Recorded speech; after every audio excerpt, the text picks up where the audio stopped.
Kodi i ri i gazetarëve të Maqedonisë, i cili u promovua sot zyrtarisht në ambientet e Europe House Shkup, shënon një kthes të rëndësishme në avancimin e standardeve profesionale në sferën mediatike. Pas plot 25 vitesh nga miratimi i kodit të parë në vitin 2001, ai është i përshtatur për t'ju përgjigjur sfidave të epokës digjitale, inteligjencës artificiale dhe formave të reja të mediave. Duke folur për ndryshimet kryesore të kodit lidhur me përdorimin e inteligjencës artificiale në media, kryetari i shoqatës së gazetarëve të Maqedonisë, Mladen Çadikovski, theksoi se inteligjenca artificiale nuk mund t'i zëvendësojë gazetarët, të jetë në vendin e ngjarjes, të zëvendësojë bashkëbiseduesin apo të parashtrojë pyetje shtesë. Najvažno od sve, veštačkата inteligencija ne može da ја преземе odgovorноста пред јавноста. Затоа одговорноста секогаш ќе остане човечка, ќе остане наша, новинарска.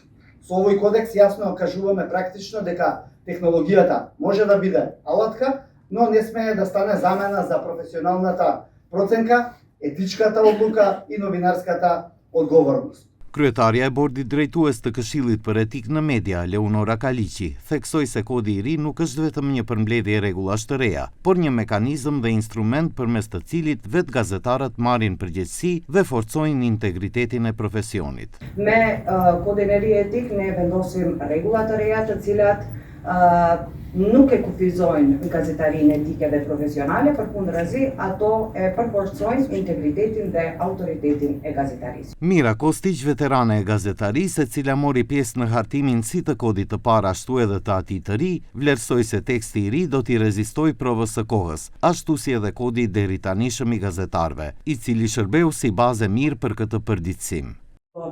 Успеавме да направиме еден текст со подршка на сите колеги од медиумите, кој што мислам дека ќе одолее уште долго на времето на кое се наоѓаме и во кое работиме, бидејќи овој кодекс кој беше основа за новиот кодекс, значи зборувам за стариот кодекс, го издржа до денес предизвикот на времето во кое се наоѓаме. Се разбира, сега новите времиња носат нови барања и нови правила и треба да ги дополниме.